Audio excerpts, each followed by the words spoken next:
Hello all, welcome to the Lunar Seaspire Cartoon Fan Podcast. This is episode 270, and today we'll be talking about Edge of Tomorty, Rickpeat. I'm GC13. And I'm Sick David, because I'm sick. So please excuse my voice. Thank you. I suppose this is what we get for recording and posting a week after the episode's already out. Yeah, so we'll probably be covering these next 4 episodes as well as this episode for the season of Rick and Morty. It'll happen 6 days after every time, so, you can hear everybody's initial reactions first, but we'll have the most mature sort of review and analysis and perspective on everything, obviously. Obviously. So are we going to go for initial impressions first? So coming back into season 4, I think the thing that hit me the most was the fact that the writing, the jokes are still, for me, as good as they've ever been. I guess I was coming into season 4 wanting to see what that was going to be like because, we've had another gap and sort of seasons 4 and 5 are part of this new extended writing process that Roiland and Harmon have sort of been given. And so basically what we were presented with in this episode is kind of giving us a hint of what it's going to look like for 2 full seasons. So there was a lot writing on this, and I think it went pretty well. What did you think? Well, you made me flash right there to the ending with Morty talking about, oh, hey, maybe we'll do some classic Rick and Morty stuff other times. We'll, just do whatever. I'm really hoping they don't follow through on that threat to have an episode where they do nothing, but it'll probably be like a Zim Eats Waffles kind of situation, if anything. That would actually be a really cool episode now that I think about it. It's just Rick and Morty vegging out on the couch while some adventure happens in the household, which they have no part of. That's a cool idea because I don't know if the record was ever broken, but the point of the Zim Eats Waffle episode was partially to make an episode that hit the record for the longest, static shot in a cartoon or something like that. Yeah, because it's literally just a shot of a monitor. Yeah, so having Rick and Morty compete on that would be cool, but also maybe nobody wants to touch that sacred ground. It's like, let Zim have its thing, I guess technically, if you just wanted to have Rick and Morty do nothing, it could just be an interdimensional cable episode with no B-plot. Yeah, well, kind of like how they use the Meeseeks here, almost as a way to show you, yeah, the Meeseeks are funny, but there's not really anything else we need to do with them, so here they are one last time. I don't know how I feel about another interdimensional cable episode for this season, but as far as an episode where they just kind of mess around or do very little, the actual new title sequence suggested something I hope that's real, which is when Rick Untitled Goose to episode? Shoot a 2-headed goose, which I feel if there is an episode about a goose... Yes, Untitled Goose episode. Yeah, if it comes within this first 5 episode wave, they can maybe ride the wave of goose memes still, even though that might be waning at this point. Maybe they can still get some good vibes from that. It would be so perfectly timed. They'll bring it back. Yeah. I don't know that that's actually an episode. They could have just worked that into the title sequence because of the goose memes, which is a lot easier than making an episode. Oh yeah, well, a lot of the title sequence stuff never becomes an episode between Jerry giving birth or Morty being trapped in a toy park. Yeah, all that. But the goose meme, I'm surprised I didn't see people making memes out of that and relating it to the Untitled Goose Game. It's beautiful. But overall, I thought the episode was okay. I just don't think it catches the imagination the way season 1 did. But I've watched 3 seasons of this series so far, and I can't say this was a bad episode, not by a long shot. So I guess it's a win. I heard a lot of sort of lukewarm comments like that about this. For me, I felt like this demonstrated that they still have a lot of good high sci-fi concepts left in them. I enjoyed the Death Crystal, and even more specifically, it's not that they can just come up with something that's clever sci-fi, but the way they actually tie it in to being a core part of the joke is also still really well done. The Death Crystal being the thing that drives Morty to try to die with Jessica is hilarious, and the post-credit sequence that shows that Jessica ultimately is doing that because she's a elderly care hospice nurse or whatever is just the perfect payoff. But it ties in so well. So the fact that they can marry still 4 seasons on, a really good sci-fi concept and a very funny core joke to me that works. And the B plot with Rick bringing back the Phoenix, the Phoenix Protocol was hilarious in the way that Rick and Morty proves like we don't care what our continuity is, because that's like the concept of how the multiverse works in this show. I love how they absolutely abuse it to do anything they want. So the show has both continuity that kind of limits what you can do, but at the same time not really, because the multiverse gives you the opportunity to never die if you're Rick. Now, it's funny that you mentioned continuity, because I was about to say, am I about to continuity hawk on Rick and Morty, a series that has made it very clear that they don't care about continuity at all? Yes. Yes, I am. This is completely not what Project Phoenix was. Project Phoenix was Rick rebirthing himself into a younger body, not having a backup just in case he dies. You're absolutely right. And it doesn't make any sense that, like he says, his dimension, like apparently it got, without his knowledge, rerouted to another universe. But for every universe he died in, that Rick also happened to have implemented a rerouting protocol to another universe. Because it's not just that you die as Rick and some Ricks has a like polling Phoenix protocol out there. Like apparently it would have to be routed to each one, at least what he described. Because he's like, I turned it off, but I guess it routed me here. But it doesn't matter because... Yeah, I mean, it's Rick and Morty. Things just happen because of cartoon, and that's all they really care about. Yeah, I mean, sometimes they do try to be a little more strict in what they actually explain, and because they kind of need to do that, because Rick is such a butthead about everything, and is so insulting that if he does do something that breaks logic, it usually has to feel logically sound. I don't know if they completely achieved that with this Phoenix thing or not.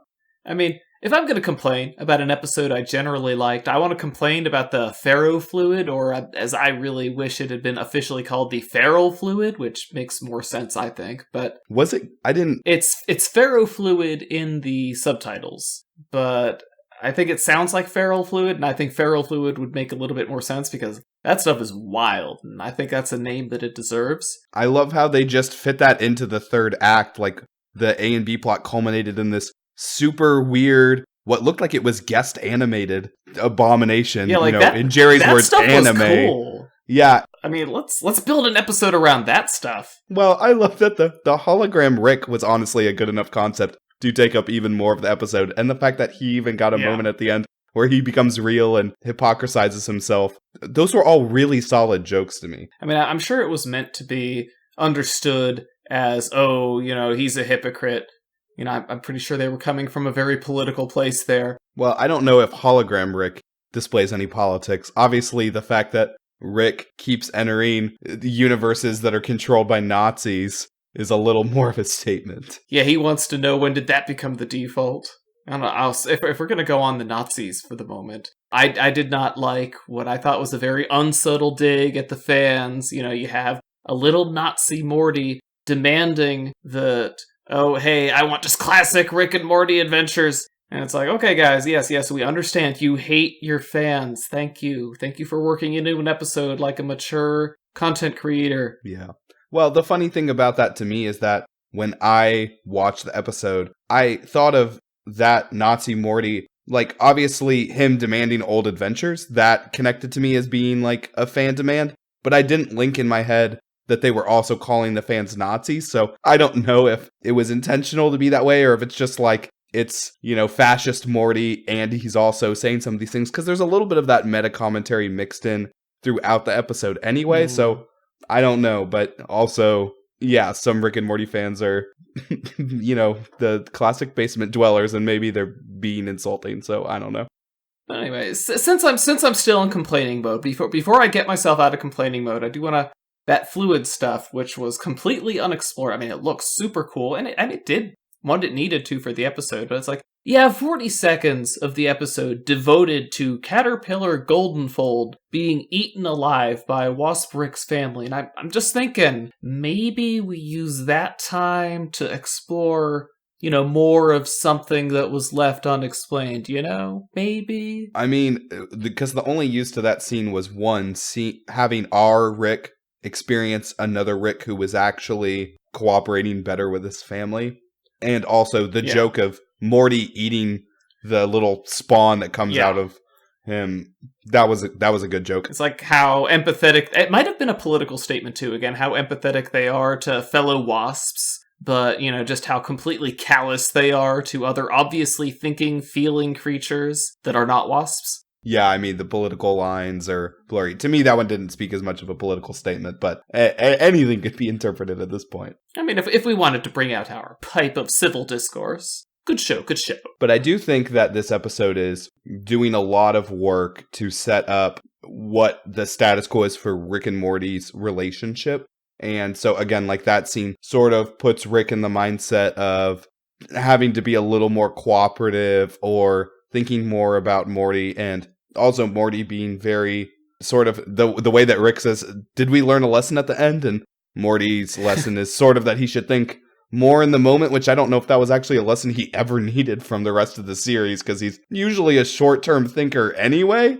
But yeah, I do think that their cooperation at the end of the episode is interesting in the light that Morty mostly is the one in power for most of this episode.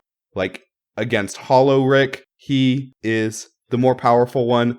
Generally, his decisions, they kill Rick, first of all, and set him off on his adventures. Yeah, I mean, seatbelts, Rick, seatbelts! And then only at the end does Rick overpower him. So I'm interested to see that interplay continue happening, because I'm expecting, along with the whole evil Morty long-running plot, that we're going to see Morty become even more independent, even more powerful, and, he's obviously very capable of, when he's driven to do something, abusing Rick's garage to do what he wants.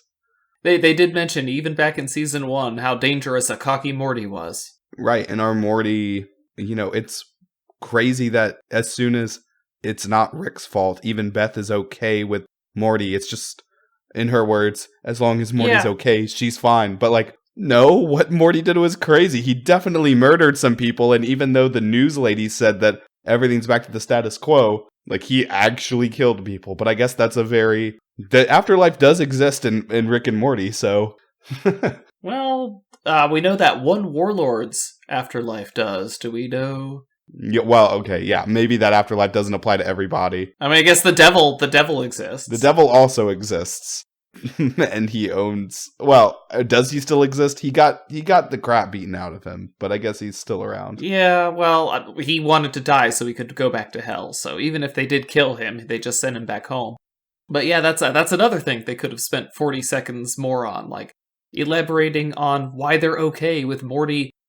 All Morty had to do was own up to his mistakes and, say that, I was actually going against Rick at that time. If I had just been listening to him, none of this would have happened. But they spent very little time on that, where another 20 to 40 seconds could have done it. I do think, though, that they are prioritizing not having the characters, whereas we've had our characters actually in a therapy session talking about their own rationalizations for their actions. This episode was very quickly paced on going from one joke to the next. And I actually really liked that. And so, the fact that this round they didn't spend a lot of time on those actions, I think some of it is left for the viewer to interpret. And we'll see in the next few episodes. Well, we'll see when this podcast episode is released. Yeah.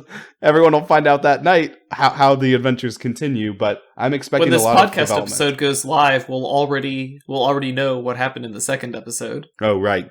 It actually comes out on Sunday. Yeah, these podcasts are going to be so timely. Everyone will get to see the new episode, and then you'll get to hear our reaction to last week's episode. It's like a little time capsule. Yeah, these are really evergreen episodes. You'll want to come back and hear how GC13 and David were reacting to Rick and Morty season 4. You're not looking for those immediate reactions. You're looking for historical context. But anyway, I guess it's not that big a deal that Beth is being portrayed as a bit of a doormat again, because, that is the show's status quo, that Beth and Jerry just let Rick walk all over them, so I guess it kind of spoils that if Morty spends too much time explaining why it's not Rick's fault. I didn't love at the end that Summer was also beat up on, because I kind of miss the days of, in season 1, where they were actually, she was integrated in that season and then just kind of got pulled back more. And I mean, for her character in that moment, it made sense for Rick and Morty to beat up on her because she was making fun of them. But the fact that immediately everyone was making that joke online and being like, yeah, Summer sucks. I'm like, no, Summer's a cool character. I hope she gets more in season 4 than just being the butt of a joke, which doesn't seem really like the right place for Summer's character to be in 2019/2020. But, you know. Maybe Rick and Morty can get canceled after its 5th season, and then we can have 5 seasons of Rick and Summer. I mean, I really like their dynamic. If anything, it's kind of like a Morty and Summer that we need more of. Morty and Summer, huh? I mean, she does have that bizarre relationship with them from the Morty's Mind Blowers episode, so... Yeah. Ooh, there's a plot thread that will never be picked up again. So that crate thing that Rick pulls out, that's like called a Boglins or something. The Boglin, yes, that is an actual real toy. I had one of those as a kid, and I felt really called out during that moment, and I can't believe that they pulled... It's so funny that toys that you forget about as a kid were actually mass-produced products that apparently everyone had, probably due to one televised ad or something. But I remember that thing because it like stuck onto a table or surface or whatever and then vibrated and said weird phrases, and I would have never thought of that again. Such a weird, specific call-out. Yeah, I mean, they got to get their references in there. I don't know where it came from, but I liked the Kirkland brand Meeseeks box. I don't know why make fun of Kirkland specifically. I mean, wouldn't you want to go for an off-brand with a worse reputation? Yeah, those types of jokes where they make that type of referential humor is definitely, well, one, it's always hit or miss, because if you don't know the reference, then it's a miss. I understand the reference, I just don't understand Kirkland to be a bad brand. Like, pick a lousy brand. Then it's like, are you using the Family Guy type humor where you're just saying something specific and that's the joke, like, just because it's specific? But I don't know, I guess our Kirkland Meeseeks, many other people got it, so good for them. Yeah, I mean, I get it. I just don't get why it's funny. we're I guess we're not funny, but yeah, we need to end that before David dies. I'm dying in a vat in the garage. Let him out. Well, my last note is, I wonder if Morty is gonna die in this season, because the death crystal showed all of his death scenes. As far as I saw with my eyes, maybe I didn't look closely enough, but it looked like all of his death scenes were him as a kid, like at his current age. Yeah, that is true. Like, being a Morty is very dangerous work. Like, that could be... I would actually give mad respect to them if they killed this Morty off in the season and Rick had to clone him or something. And they foreshadowed it in episode 1. Oh, he does have that coupon for a free Morty. That's the thing, the whole like Morty swap theory, or even the fact that some episodes don't follow the same Rick and Morty. They could kill this Morty if they also reveal that. But yeah, I mean, yeah, it's kind of weird that we saw Morty dying a bunch, although I guess he always has a lot of times where it's likely that he could die, and Rick always just helps him through, so maybe he will get to die with Jessica comforting him in the end, who knows. I do like how frequently when Rick dies, it's not in some epic or cool way. It's just like he died this time because he wasn't wearing a seatbelt. And there's one time in the title sequence, he dies because he touches a device that he really should not have touched. And it's like, whatever. Yeah, I love how that they strip Rick of his coolness in order, it's very humbling to see him die those ways. I don't know, I just think that's the only way Rick can die. Just something stupid and casual. It's very reflective of our reality. Ooh, yes, life is so fragile. It's a commentary on the nature of existence. That's what it is. Let's end on that deep anecdote. Deep thought. Anyway, guys, join us next week. We'll be talking about, you already know the episode title for sure. Wikipedia says it's The Old Man in the Seat. Until then, though, I'm GC13. And I'm David. Don't forget to leave us a like on YouTube or a review on Apple Podcasts. Later, everybody.